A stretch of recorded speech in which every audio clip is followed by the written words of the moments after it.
Hey there, beautiful. I hope you're having a good evening. I've had a few hours of being productive. Uh, Finally got all the Christmas stuff up.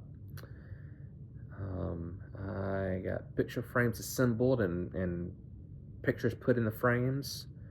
I got one of those was Jacob's school Christmas picture. I got it put up in the hallway.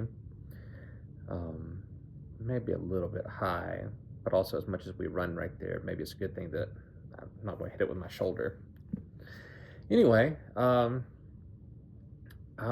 was reading my book a little bit um, from Sand and Ash, the one I told you about that I started reading on my Kindle. I'm something like 65 to 70% of the way through the book, somewhere in there. Um, they are trying to avoid the Germans. They're in Italy, and it's 1944, so what, like a year before the war is over?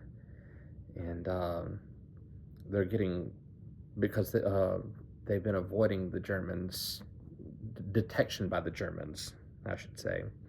Um, they're actually getting swept up into the Germans because they don't know that the girl is a Jew. The guy is not. Um, I should back up a little bit. So there's an Italian boy who was born in America but ended up coming back to Italy. And then the girl was born in Italy, but she's Jewish. Her dad was well off, owned a business, and this boy's grandparents worked for him. Well, his mom died, and his dad sent him to live with his grandparents in Italy. So they were raised in the same house. And so it's a weird dynamic of, because they were like 10 or 11 when they started living together, kind of brother sister, but also they know they're not related and they're in love with each other. But he's also become a Catholic priest. But she's trying to convince him to leave so they could be together. Um, she's now a secretary for some German officers, and she's in dangerous way, and she's a Jew. So Padre here is really concerned that she's in danger, so he keeps trying to protect her, and everyone's always raising eyebrows like, you seem very concerned about her. And they've changed her last name to be his to say that she's his sister. But anyway, I know you're not reading that book, but what we can read together, get some fairy tales, right? So I think we've only read one so far.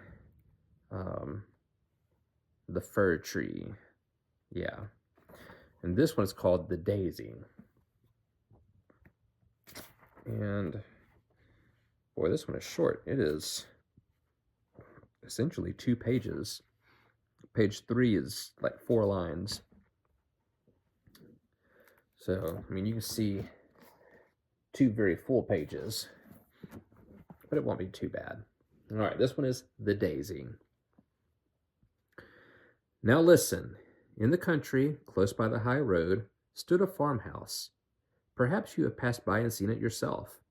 There was a little flower garden with painted wooden palings in front of it. Close by was a ditch. On its fresh green bank grew a little daisy. The sun shone as warmly and brightly upon it as on the magnificent garden flowers, and therefore it thrived very well. One morning it had quite opened, and its little snow-white petals stood round the yellow center, like the rays of the sun. It did not mind that nobody saw it in the grass, and that it was a poor despised flower.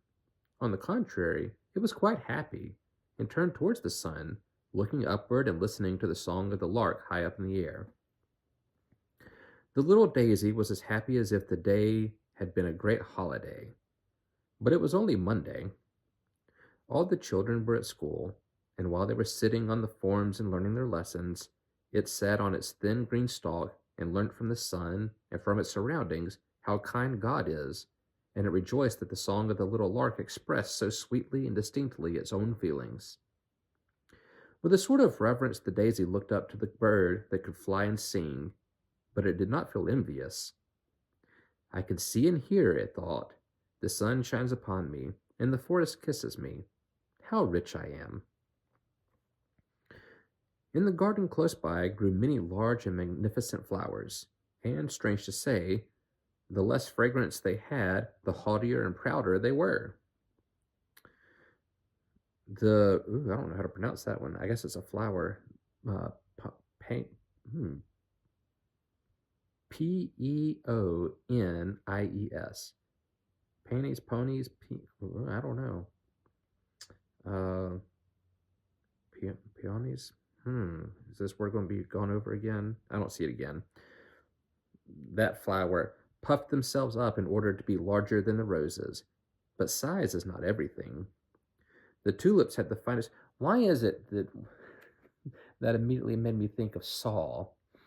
Um, because Saul was taller than the average man. So when he became Israel's first king, everyone was like, he looks very kingly because he's so big, sizes and everything. And David was a smaller man, and he ended up um, taking over, which, of course, he had his little struggle.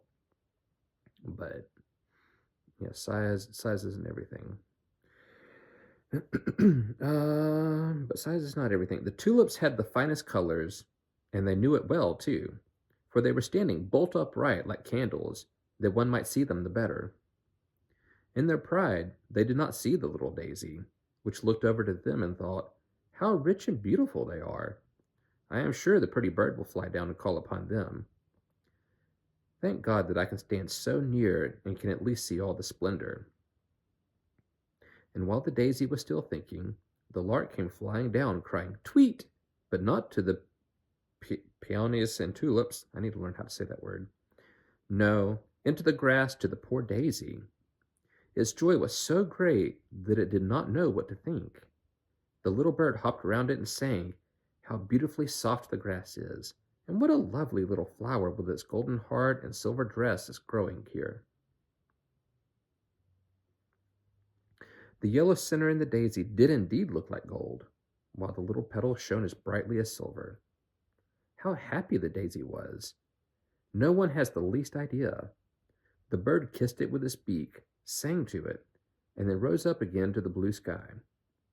It was certainly more than a quarter of an hour before the daisy recovered its senses.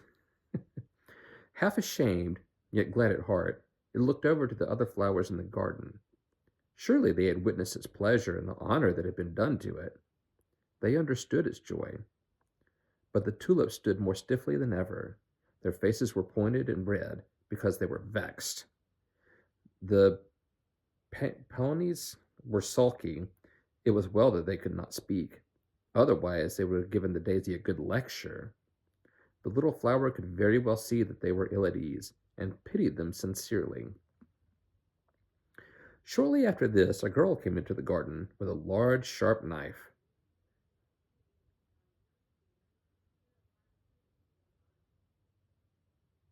I don't know what that was about. I know you couldn't hear that. It sounded like a Google device in a different room was answering a question. I don't know what I said that made it think I'd asked a question. I couldn't hear it well enough to understand what it was saying as an answer. Sorry. Oh yeah, the girl came into the garden with a large sharp knife. She went to the tulips and began cutting them off one after another. Ugh, sighed the daisy. That is terrible. Now they are done for. The girl carried the tulips away. The daisy was glad that it was outside and only a small flower. It felt very grateful. At sunset, it folded its petals and fell asleep, and dreamt all night of the sun and the little bird. On the following morning, when the flower once more stretched forth its tender petals like little arms towards the air and light, the daisy recognized the bird's voice, but what it sang sounded so sad. Indeed, the poor bird had good reason to be sad, for it had been caught and put into a cage close by the open window. It sang of the happy days when it could merrily fly about, of fresh green corn in the fields, and of the time when it could soar almost up to the clouds. The poor lark was most unhappy as a prisoner in a cage. The little daisy would have liked so much to help it, but what could be done? Indeed, that was very difficult for such a flower to find out.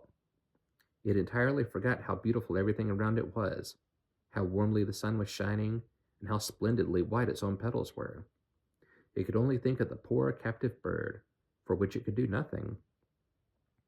Then two little boys came out of the garden. One of them had a large, sharp knife, like that with which the girl had cut the tulips. They came straight towards the little daisy, which could not understand what they wanted. "Here's a fine piece of turf for that lark," said one of the boys, and began to cut out a square round the daisy, so that it remained in the center of the grass. "Pluck the flower off," said the other boy, and the daisy trembled for fear, for to be pulled off meant death to it, and it wished so much to live, as it was to go with a square of turf into the poor captive lark's cage. "No, let it stay," said the other boy. "It looks so pretty." And so it stayed, and was brought into the lark's cage. The poor bird was lamenting its lost liberty and beating its wings against the wires, and the little daisy could not speak or utter a consoling word, much as it would have liked to do so. So the forenoon passed. "I have no water," said the captive lark. "They have all gone out and forgotten to give me anything to drink. My throat is dry and burning. I feel as if I had fire and ice within me, and the air is so oppressive. Alas, I must die and part with the warm sunshine, the fresh green meadows, and all the beauty that God has created." And it thrust its beak into the piece of grass to refresh itself a little. Then it noticed the little daisy and nodded to it, and kissed it with its beak and said, "You must also fade in here, poor little flower. You and the piece of grass are all they have given me in exchange for the whole world, which I enjoyed outside. Each little blade of grass shall be a green tree for me, each of your white petals a fragrant flower. Alas, you only remind me of what I've lost." "I wish I could console the poor lark," thought the daisy. It could not move one of its leaves, but the fragrance of its delicate petals streamed forth. It was much stronger than such flowers usually have. The bird noticed it, although it was dying with thirst, and in its pain tore up the green blades of grass, but did not touch the flower. The evening came, and nobody appeared to bring the poor bird a drop of water. It opened its beautiful wings and fluttered about in its anguish. A faint and mournful tweet tweet was all it could utter. Then it bent its little head towards the flower, and its heart broke for want and longing. The flower could not, as on the previous evening, fold up its petals and sleep. It dropped sorrowfully. The boys only came the next morning. When they saw the dead bird, they began to cry bitterly, dug a nice grave for it, and adorned it with flowers. The bird's body was placed in a pretty red box. They wished to bury it with royal honors. When it was alive and sang, they forgot it, and let it suffer want in the cage. Now they cried over it and covered it with flowers. The piece of turf, with a little daisy in it, was thrown out on the dusty highway. Nobody thought of the flower which had felt so much for the bird and had so greatly desired to comfort it. Boy, that was a depressing story. I thought it was going to be a sweet little, flower learns about the world around it and stuff. No, that was just the carelessness of youth and letting things die and not caring enough to keep it alive.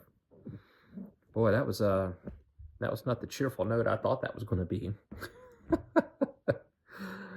Oh, goodness. Well, I guess I don't know how to pick the mood up. I guess we'll just hope the next story is better. Anyway, I will talk to you later. I sure do miss you, and I love you. Bye.